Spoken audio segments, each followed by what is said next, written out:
Greetings everyone, we're back with another episode of theorising and analysing elements from the Sonic universe.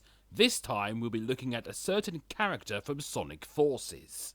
Oh, great. Forces. Man, the more I think about that game, the more it just continues to piss me off even more. So, let's fuel up that anger again by talking about what I feel is the second most pointless character in the game's story, Infinite. Or as I like to call him, the Kylo Ren of the Sonic universe. So, for this episode, we'll be doing a character analysis on Infinite as a whole, who he is, his backstory, and talking about his abilities. So let's see if this guy really was that important to the story in Sonic Forces, or if he was just about as pointless as classic Sonic's inclusion. Infinite might look cool in design, but that's all the positivity I have for this character. I mentioned before that the guy is way too forgiving when it comes to him fighting his opponents. He fights against some civilians, and then lets the Avatar go. He fights Sonic, and then he lets him go. He fights the Avatar again, and then he lets him go. Again.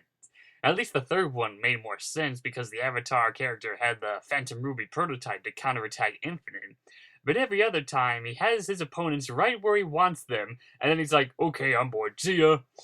He's just way too cocky with himself sometimes. If this is supposed to be the new dark and edgy villain, then he wouldn't be that forgiving. He'd finish them off right there and now. What difference would it make if he decided to kill off a few random bodies early before the big master plan?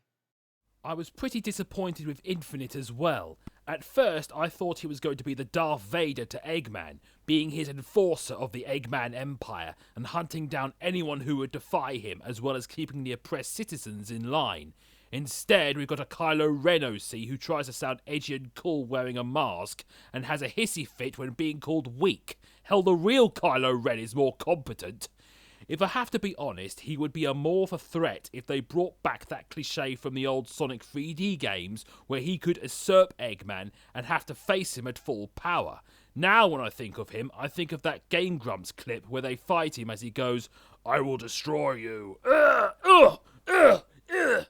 Also, is it just me, or does Infinite sound, dull? This wasn't part of my agenda, but I'm always happy to crush a hero. And with that, the disposal of the Phantom Ruby prototypes is complete.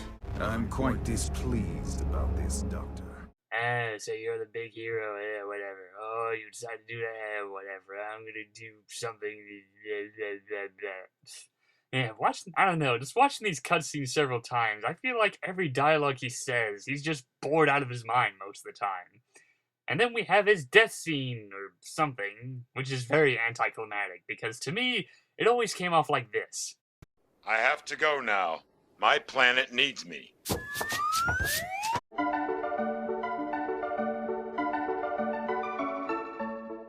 Well, doesn't make that much of a difference. We won't be seeing him again in another Sonic game anyway. Well, maybe outside of a few cameos here and there. So, we've covered Infinite in general. Now let's take a look at his past during the events of Episode Shadow and the Rise of Infinite webcomic that was made for the game.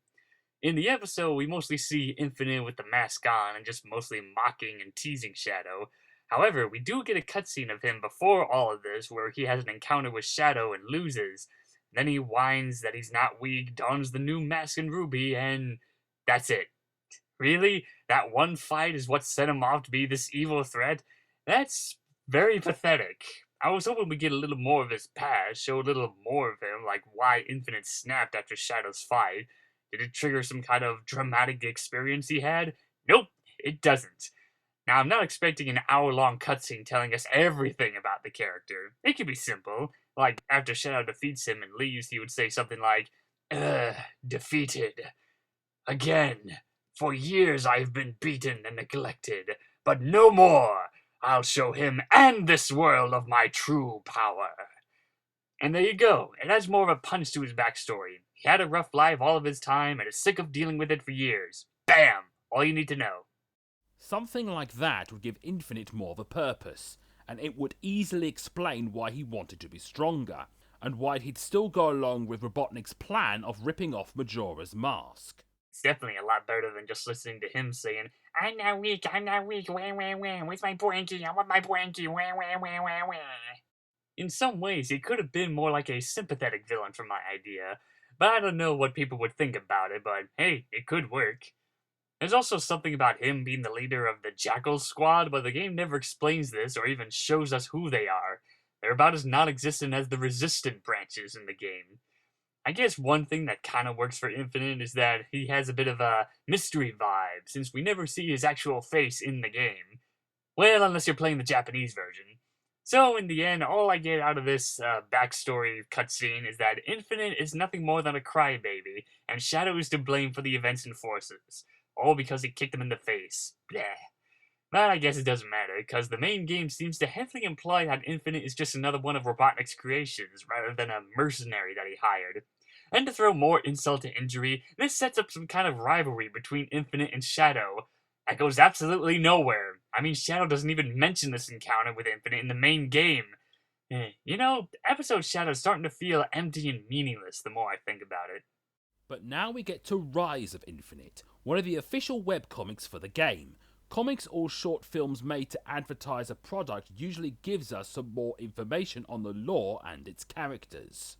This comic shows us what Infinite looked like before he put on the mask, and we also get to see the Jackal Squad in action, like in this scene, and in this scene, and... Wait, that's it? Only 2 panels? Yeesh. And I thought Chaos had it worse with his limited screen time. The problem with this webcomic in particular is that it's giving us the introduction to the Phantom Ruby and Infinite, these 2 elements all squeezed into this webcomic that's only 6 pages long. The other issues had a more tighter focus for what little pages they had. First issue was about the Rookie, the second issue was about Knuckles planning to create the Resistance, and the third issue focused on Team Dark's undercover mission, even if Episode Shadow contradicts the settings.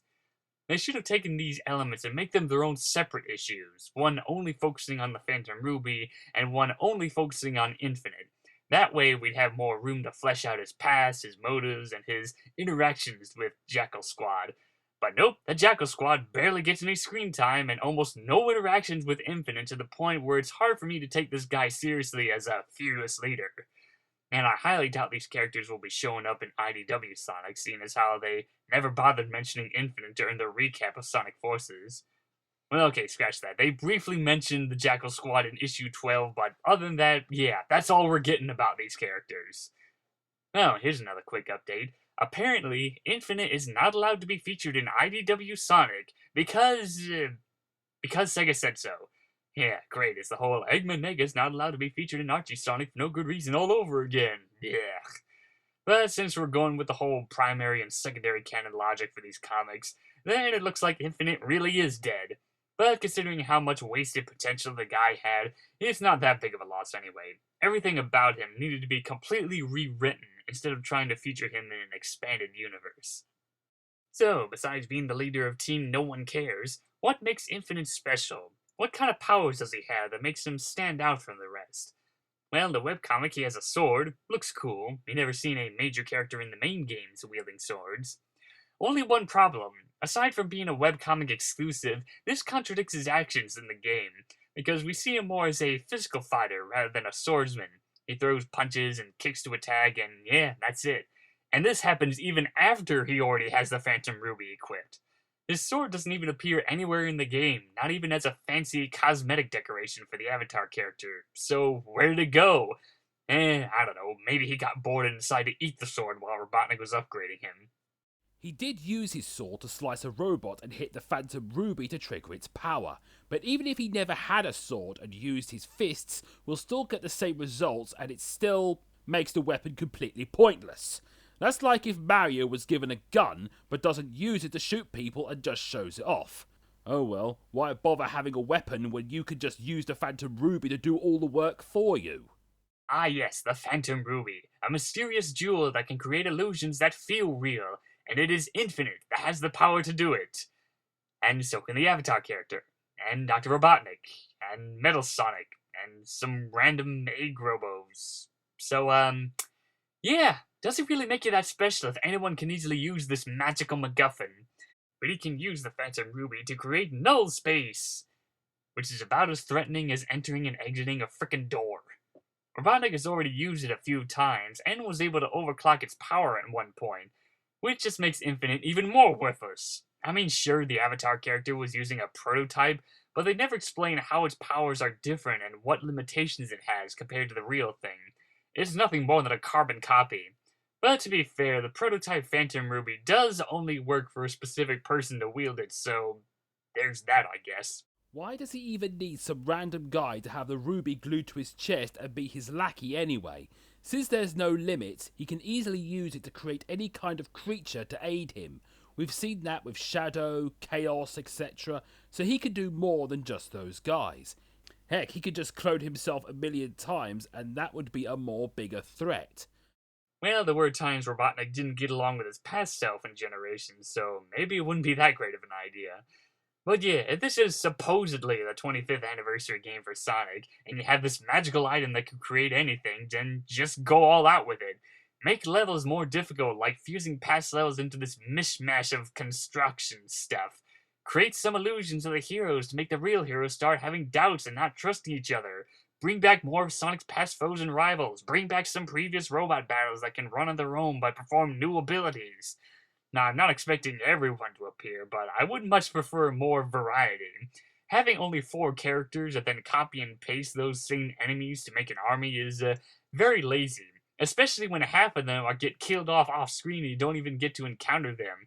And it just feel more like, oh hey, it's Shape the Character. You all remember Shape the Character, right? He does Shape the Character things.